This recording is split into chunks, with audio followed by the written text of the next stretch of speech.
नमस्कार सर्वांना आणि सर्वात अगोदर तुम्हा सर्वांना खूप खूप थँक्यू सो मच. कारण सांगितल्याप्रमाणे अवघ्या 1 महिन्यातच तुम्ही मला खूप छान प्रतिसाद दिलात. अवघ्या 1 महिन्यातच चॅनलवरती 100 सबस्क्रायबर्स पूर्ण होत आलेले आहेत. त्याबद्दल खूप थँक्यू सो मच. आणि माझ्या शॉर्ट व्हिडिओमध्ये मी तुम्हाला सांगितलं होतं की मी कोल्हापूरचा व्लॉग घेऊन येईन. तसंच मी आता कोल्हापूरचा व्लॉग घेऊन आलेली आहे. व्हिडिओ अपलोड करण्यासाठी थोडासा उशीर होतो आहे आणि उशीर झाला आहे त्याबद्दल खरं तर सॉरी. पण आता मी व्हिडिओ घेऊन आली आहे. सो व्हिडिओ शेवटपर्यंत नक्की बघत राहा. आणि जे माझ्या चॅनलवरती नवीन असतील त्यांनी आत्ताच माझ्या चॅनलला सबस्क्राईब करा, जेणेकरून येणारा कुठलाच व्हिडिओ मिस नाही होणार. आणि बाजूचं बेलायकनसुद्धा क्लिक करा, जेणेकरून की प्रत्येक येणारा व्हिडिओचं नोटिफिकेशन तुमच्या मोबाईलपर्यंत पोहोचेल आणि तुम्ही माझा व्हिडिओ सगळ्यात पहिले बघू शकता विदाऊट मिस करता. चला तर मग व्हिडिओला सुरुवात करूया. तर कोल्हापूरला जाण्यासाठी मी आणि माझे मम्मी पप्पा आम्ही तर स्लीपर ट्रेनने गेलो होतो. ती म्हणजे महालक्ष्मी एक्सप्रेस, जी की स्लीपर ट्रेन आहे. आणि त्याचं आम्ही रिझर्वेशन केलं होतं, जे की 1-2 महिन्यापूर्वी रिझर्वेशन केलं होतं. त्याच्यामुळे त्याचं तिकीट जे आहे 1000 रुपयेपर्यंत पडलं होतं. म्हणजेच की पर पर्सन 300-350 असं काहीतरी असेल त्याचं फेर, आता आठवत नाही आहे मला. आणि ट्रेन 5 ते 10 मिनिटं 15-20 मिनटं साधारण ती उशिराच आली होती. आणि ही ट्रेनचं नाव आहे महालक्ष्मी एक्सप्रेस आणि स्लीपर ट्रेन आहे. आणि ही 8:45च्या दरम्यान ठाण्यामधून सुटते, ठाण्याला येते. आणि ती विटीवरून साधारण 8-8:15 वाजता ती विटीवरून सुटते आणि 8:45पर्यंत ही ठाण्याला येते. आणि मग ती कोल्हापूरला सकाळी 6:30-7पर्यंत ती कोल्हापूरमध्ये उतरवते. 8 होऊन जातात, 7पर्यंत ती पोहोचवते शक्यतो. आणि नंतर आमचा प्रवास सुरू झाला कोल्हापूरला जाण्याचा. आणि ॲक्च्युली कर्जत आणि वांगणीच्यामध्ये ही जी ट्रेन आहे तिने भरपूर वेळ हॉल्ट घेतला होता, जवळपास 1 ते 1.5 तासांचा हॉल्ट घेतला होता. त्याच्यामुळे मी फार शूटिंग नाही केलं. आणि ही जी ट्रेन आहे ती पुण्याला जाऊन 12:15च्या दरम्यान ती गेली होती, 12-12:30च्या दरम्यान. आणि ही पुण्याला जायच्या पहिल्याची जी स्टेशन आहेत ते असे छोटे छोटे स्टेशन्स होते, ज्याचा व्हिडिओ मला कॅप्चर नाही करता आला. आणि मग पुण्याला पोहोचलो. पुण्याला जवळपास ती अर्धा तास तरी थांबली असेल. आणि पुण्याला पण मी फार काही शूटिंग नाही केलं, त्याच्या आधीच जेवून घेतलं होतं. त्याच्यानंतर भरपूर झोप आली होती, सो झोपून घेतलं. आणि त्याच्यानंतर ट्रेननंतर पुढच्या स्टेशनवरती थांबली. गाडी ऑलरेडी जसं की तुम्हाला सांगितलं मी 1-1.5 तासाचा हॉल्ट तिने कर्जत आणि वांगणीच्यामध्ये घेतला होता. पण तरीसुद्धा ट्रेन 6:30-7 वाजता पोहोचली होती कोल्हापूरला. आणि कोल्हापूरला उतरल्यानंतर आम्ही तर ट्रेनमध्ये झोपलेलोच होतो, माहितीसुद्धा नाही. आणि त्याच्यानंतर कोल्हापूर आल्यानंतर कोणीतरी उठवलं होतं, तेव्हा त्याच्यानंतर उठलो. हे बघा, कोल्हापूर महालक्ष्मी एक्सप्रेस. आणि ही जी ट्रेन आहे ती रिटर्न तिरुपतीला जायला निघते. तर असा होता आमचा कोल्हापूरचा प्रवास. आणि कोल्हापूरला बाहेर आल्यानंतर रिक्षावाले जे आहेत ते आपल्याला आमच्याकडून तर त्यांनी 70 रुपये घेतले होते, आमच्या तिघांचेसुद्धा, सकाळी 7-7:30च्या दरम्यान. आणि त्याच्यानंतर आम्ही धर्मशाळेत जायचा प्लॅन केला होता. तर धर्मशाळेच्या इथे रिक्षा उभी केली होती आणि धर्मशाळेत आम्ही राहिलो होतो 1 दिवस आणि 1 रात्रीसाठी.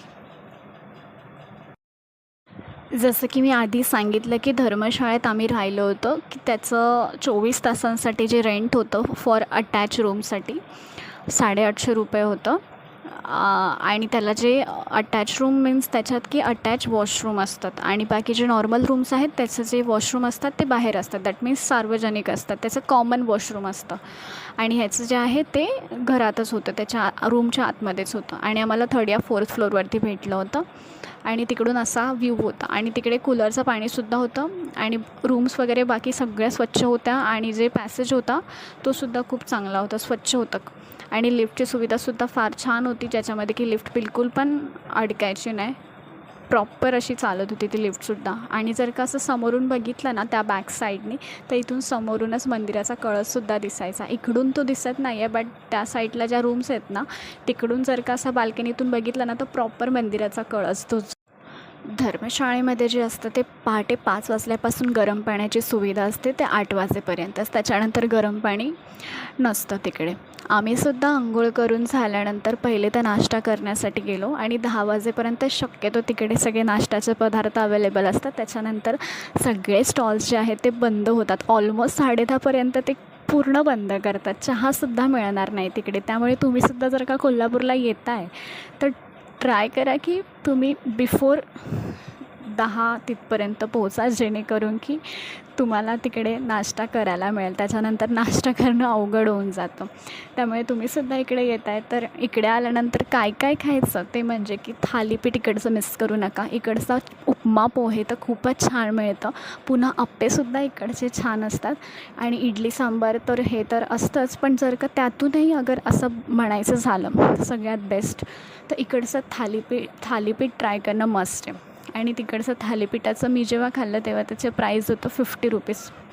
एका थालीपीठाचं प्राईस होतं. त्याच्यामध्ये एकच थालीपीठ मिळतं, दही आणि ठेचा आणि उसळ वाढली जाते, ज्याच्यामध्ये की चण्याची उसळ असते. त्यामुळे तुम्हीसुद्धा येत आहे तर इकडचं थालीपीठसुद्धा खा. बाकी भरपूर पदार्थ असतात तिकडे, पण जर का जास्त मेजॉरिटी बोललं तर तिथे अप्पे आणि थालीपीठ जास्त प्रमाणात असतात. आणि बाकी कोल्हापूरला आल्यानंतर तर भरपूर असा बाजारसुद्धा आहे. त्याच्यानंतर आम्ही दुपारच्या वेळेस दर्शन करायला गेलो होतो, त्याच्यामुळे ही रांग जास्त आहे. आणि मंगळवारचा दिवस होता आणि दुपारी रांग भरपूर होती. आम्हाला साधारण 1.5 तास तरी लागला रांगेमध्ये. त्याच्यामुळे मला जे व्हिडिओ शूटिंग करता आली ती मी केली.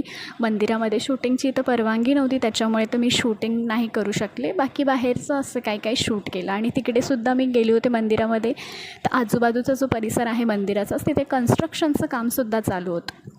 त्याच्यामुळे त्या साईडने पण फार काही शूटिंग करता आलं नाही. हे बघा, भरपूर गर्दी होती आणि खूप धक्काबुक्कीसुद्धा करत होते.